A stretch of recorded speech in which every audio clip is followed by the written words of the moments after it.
Okay, so today I'm going to talk about orthographic projection. So it's the very first lecture from the Google Drive. So when you go on the app, okay, if you click content or if you go to the Google Drive, all right, bit.ly archive Oswald. If you go there, you can click on ce180, click on exercises, and this is the very first exercise, orthographic projection. And here you'll see the presentations and the start files and the end files. So this is like the solution. And then these are just auxiliary helper files. But anyways, let's talk about orthographic projection. Orthographic projection is pretty much a way of projecting a 3D object on paper, okay? Because that's the best way to describe an object. You're trying to machine a product. You're trying to design a machine. You need to communicate how to machine it, how big it is, how it looks like. And we do that through the projections as you see here. So this is what orthographic projections are. You got isometrics, which is supposed to look like a realistic rendering of your model, and then you get the orthographic projections.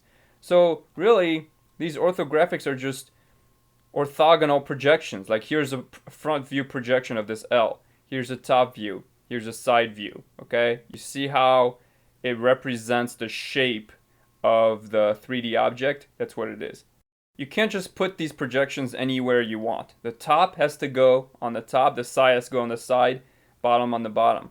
You see what's going on? These are projected along these lines. You see that? These have to align exactly. You cannot just put this a little off. You cannot put this over here. You cannot put this up here.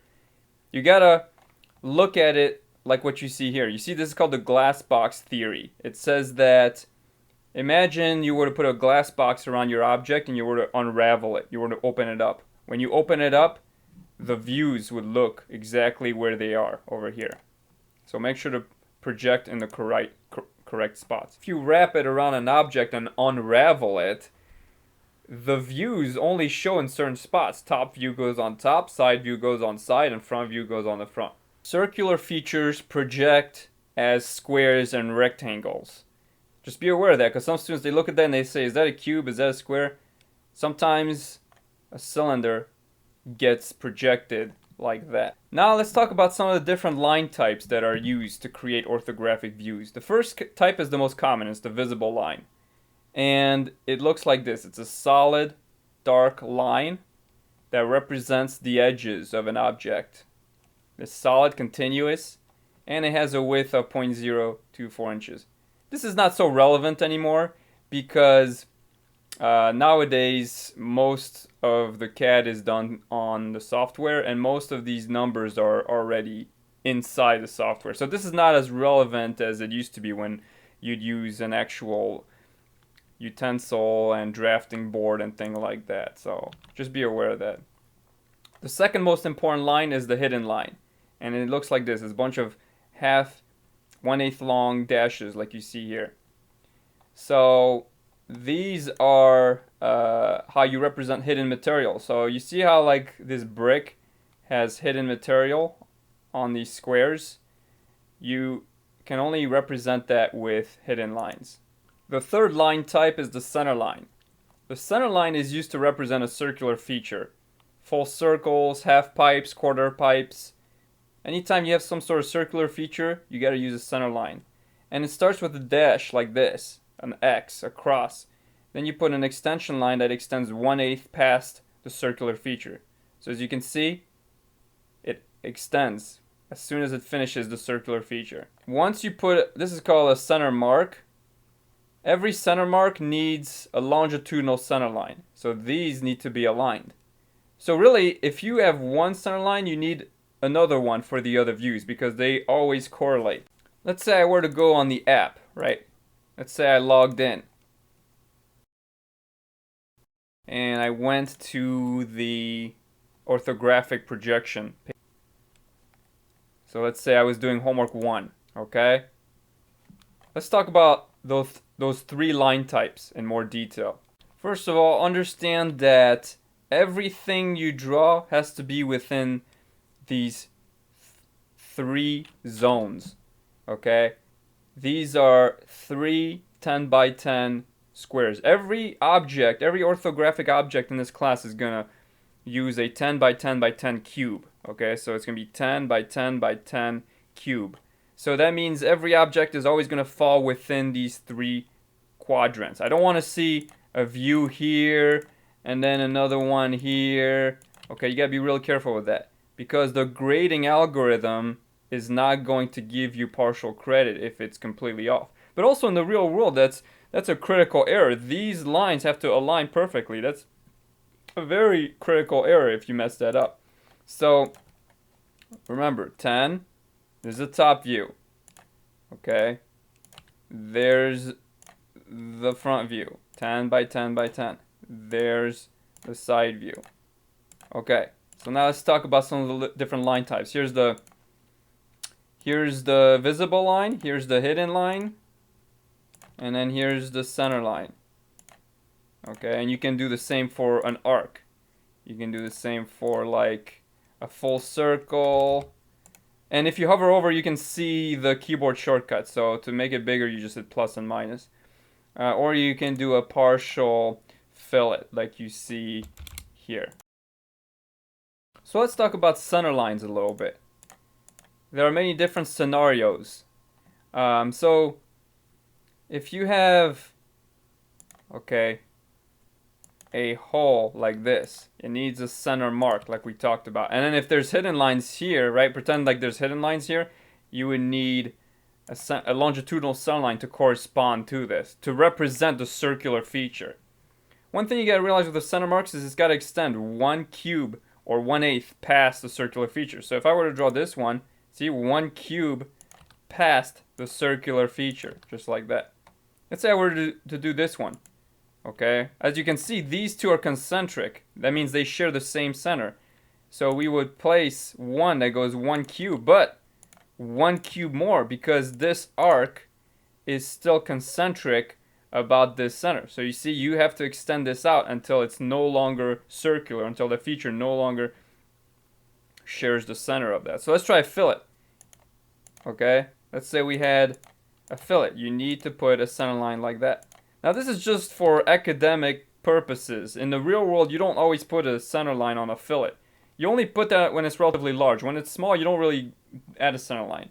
But just be aware that the center line corresponds to anything that is circular. So you would put one here to correspond to this. Another thing you gotta understand is when center lines are aligned, they need a... So let's say I got these 2 circles. Alright. If you have a center line here and a center line here... By the way, you can hit escape to break, so if you just want to know. But let's say you had these 2 center lines, you have to connect these 2. You have to connect them if they are aligned. So that's something you got to remember. Not between views like this. If it's on a different view, they don't communicate. These are isolated projections. I'm just saying, if the holes are within the same projection, you need to connect them with a center line. So the visible, hidden, and center line are the most common ones. But you also have the phantom line, which is just a line with 2 dashes, like what you see here. Similar to a cutting plane line once we talk about section views. But this is just to show a future state of an object. It's not very common, but sometimes you do that to show different motions of an object. There's also a construction line, which was a little bit more relevant during the drafting days, where you would build a bunch of light construction lines to define your projections. But again, because now most of that is replaced with the software, that is no longer as common. The software generates everything for you, the projections, the lines, and all of that, as we will learn in a future lesson. And then finally, one thing you might want to know is the idea of line precedence. And a lot of times when you work with drawings, you come across a situation where different lines fall on the same location. Like in this example, you not only have a hidden line from this triangle, but you also have a visible line from this edge. So you got to make a decision. Which of the two am I going to choose? And you got to follow this precedence chart. So there's visible, hidden, center, phantom construction. So visible is the one you keep. Then if these are your choices, the hidden line is the one you keep. So this is the most important, this is the least important, okay, and so on. So the reason for that is because you cannot make a product without a visible line, but you can live without a construction line. So it's really based on importance. Another thing I really like is what you see here. Okay, so in the industry, when you want to create a drawing, you want to project the least amount of views to fully define, to fully describe the object. Because real estate is expensive on a drawing. So in this class, we will stick to just 3 views: the front view, the top view, and the side view, just to stay consistent. But in the real world, you're much more flexible with that. You want to minimize the number of views to fully describe your object. So in this example, we need one view to describe this front face. We need the width and length, okay? But we also need another view to define the depth. We can get that from the top view or the side view, but it doesn't matter which one because both are giving us the same thing. We don't really need a third view because there's nothing else going on with this, so we just need 2 views and we're good. A sphere is slightly different. A sphere is the same view no matter where you look at it. On the top view, on the side view, it's the same. So the interesting thing about a sphere is that all you need is just one projection and one dimension, which is like the diameter. So in just one view, you can fully define the sphere. In this example, we need one projection to show this profile, okay? We need another one to show the depth. But there's nothing going on this view or that view. There's no feature. There's no characteristic feature going on where we need more than 2. So in this case, it's going to be 2. Finally, in this example, we need one view for this. We also need one for the depth. We can choose the top or the side view, but why would we choose the side view? Instead, let's choose the top view so we can not only get the depth, but also the location of this hole and this circle. So with just 2 views, we can fully define this object. So pretty much the idea of this is to look at your drawing, look at your object and say, all right, how can I make this? How can I machine this given what I'm given, okay? This is saying that with just 2 views, given the dimensions, given the properties and the notes, I can fully create this. I can fully define this. I can machine this with the views that are provided. I do not need more. I do not need less. I am given exactly what I need to successfully produce this. So now what I'm going to do is do some examples. If you go to the Start folder for ce01 and click on Instructor Exercise 1, you'll have some examples that we're going to practice. You can also do Class Exercise 1. So these are student exercises, these are instructor exercises. And here you have 3 tabs. So we're going to attempt to do 3 examples in this interface.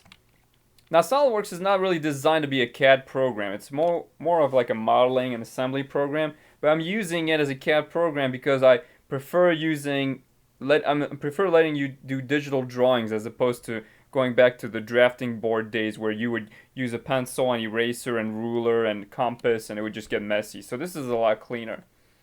But what I gotta do is turn on my layers. Okay, yeah, there's my layers. You see this box? This is called the layers. And I have the solid, hidden, and center line. And I'm gonna go ahead and use the line tool. Select solid from here. Don't select it from here. You'll get problems. And I'm just gonna start drawing this projection. So I'm given an isometric and I'm asked to draw the front, top, and side view. So to start, I'm gonna look at the ref point and I'm gonna count cubes. So I got 3 here, 3 there. So here's what I'm gonna do: 1, 2, 3, 1, 2, 3, 2. Okay, you see what I'm doing? I'm just counting cubes. Again, I designed this class so that you don't have to measure things. Traditionally, this class is taught where you use a ruler and you draw and things like that. That's not my goal. My goal is to help you visualize how this line correlates to that line, because later when we learn how to do all of this automatically, you got to understand why the views look the way they do. So this is why we're taking the time to draw this by hand so that the steps later will make more sense. Alright, we're going to count 1 cube in between, just like the Oswald app. In the Oswald app, I always just want 1 cube in between each view. And I'm just going to count this way: 1, 2, 3, 4. And I'm going to count the depth: 1, 2, 3, 4. Alright, so it's important that you understand where you're at on your drawing. You got to understand where you're at. Okay, so now I have to draw this edge, right? You can see that this edge is going to show as a visible line. And then you can count this 1, 2, 3, 4, 1, 2, 3, 1, 2, 3, 4, 1, 2, 3. So just like that. Okay, let's do the side view. To do the side view, I need to count one cube, and I'm going to count the depth of 4. It's going to go up all the way up to here. See, everything's got to align. Remember, this has to align with that. And then this has to align with the view here. See? And just like my app, you can hit escape and it will get you out of that tool. So that's how you do that. There's no hidden lines, there's no center lines. It's a very simple cube, and that's what it looks like. Alright, moving on to the next one. Okay, let's try this one. So what we're trying here is this incline. That's why we're trying this example. So again, we're just going to use the line tool, and we're going to start the ref point. We're going to count 5 cubes. Up 1. And then it's going to... We'll see. Okay, for an incline, don't try to do some trig or whatever. Just count the endpoints. 1, 2, 3, 1. Okay, 1, 2, 3, 1. Just like that. And, okay. Now I got to draw this incline. But it's going to look like a square when you project it, because if you do an x-ray, it's going to look like this. So really it's just a 2 by 2 square. So do the easy stuff first, and then the hard stuff's going to come together. Alright, let's try the side view now. 1 cube pass, it's going to be 4. 4. So there's that lip. Again, it aligns with this corner here. And then we have some sort of incline here. But again, all you got to do is just do the x-ray. If you do the x-ray, you can see that it's just a 1 by 4. And then we have this incline. So again, it's on a 2 by 2. Just like that. So you see, you got to understand where you're at. You got to understand where you're at and understand these are the three, they're the same thing. These are the same location. And then when you move to another location, you got to understand where you're at on all 3 of those locations. So to draw the top view, I could just count cubes, but instead I'm going to use a projection line. So to use a projection line, I have to kind of look at the border, the corner, outermost corner of this front view, and draw a 45. So this is a different way of projecting. And then you can draw a construction line to close the object. You see, you project on that line,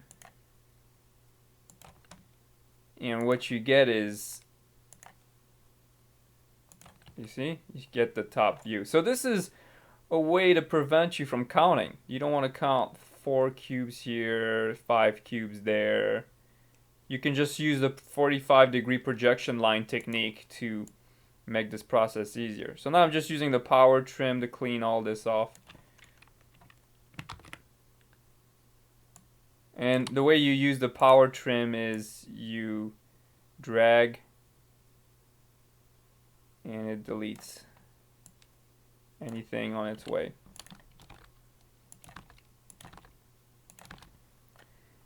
Okay, so moving on, as you can see, this corner is going to show up right here. And you're going to have the 4 by 4, or I'm sorry, 2 by 2. And there it is. That's the end of that object. Again, no hidden lines, no center lines, just visible lines, just like that. Finally, the third example is here. It's a third tab, and it has circular features and hidden lines. So we're going to learn how to draw those. Okay, so we're going to start with the easy stuff first. We're looking at 1, 2, 3, 4, 5.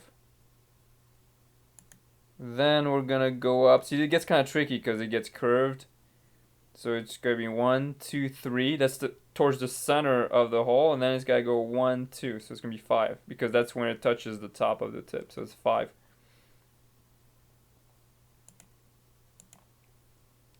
Just like that. Okay, I'm just going to do the top view. I'm going to start with the visible lines first, and then I'll worry about the other ones. So I'm just going to count 1, 2, 3, 4. See, it's 4.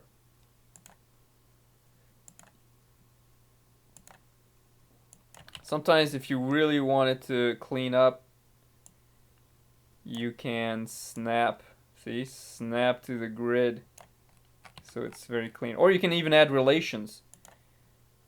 See, if you click, you can add a horizontal, vertical, or angled relation, and they show up here. Those green boxes are the relations. So this is saying, hey, this is horizontal, only horizontal, right? So if I draw a line, and if I put a circle, let's just talk about relations. If you add tangent, it makes it tangent. If you select it horizontal, it's horizontal, meaning I cannot change that angle. So that's one of the things I like about SOLIDWORKS. It can let you do a lot of trigonometry very quickly. So we have an edge there and an edge here. Okay, so now let's try to work on the side view. Okay, for the side view, we're going to take another cube for the space, and it's going to be 4. Then let's stop exactly where the center point is. Okay, then we're going to use the circle tool, go to the center, which is 1, 2, 1, 2, 3, 1, 2, 1, 2, 3, which is here, and we're just going to snap to the edge and use the power trim to remove it. You just drag and drop. Alright, now to draw the circle, so over here, it's 1 cube, has a 1 cube radii, just like this. This one seems a little bit off. Let me put a horizontal relation. But this is what it looks like. There's other ways you can do this. You can click the fillet tool, or the 3-point arc tool. You can use any of those, but that's just one way to show the arcs. So now let's work on the hidden lines. So again, we're going to go back to our line tool and hit hidden line. And let's see, there's going to be a hidden line here, right? Because there's hidden material. Then there's going to be one for this hole. So it's going to go here. And here, I'm hitting Y. If you hit Y or enter, it repeats last command. So you can easily repeat the last command. And it's going to be here as well. Okay, that looks pretty good. And now let's work on the center line. Okay, so I switch my layer to center line, and I'm going to add one center line here. Reason I'm putting one here is because they're connected. This one and this one is connected, just like that. Then I'm going to put one here, and same idea, they're going to be connected. Now again, it should be 1/8. So, but because I'm trying to stick to the grid, let's just stick to the rule of going 1 cube past, just to stay consistent with the Oswald. So I guess this would go here. And then you have one here. Alright, so it's going to go 1 cube past the circular feature. Well, actually, I do kind of like having the cross in the center, so what I like to do is I draw a small one like this. Then I draw a separate center line. Later, when we learn how to use the official center line tools, you won't have to worry about this.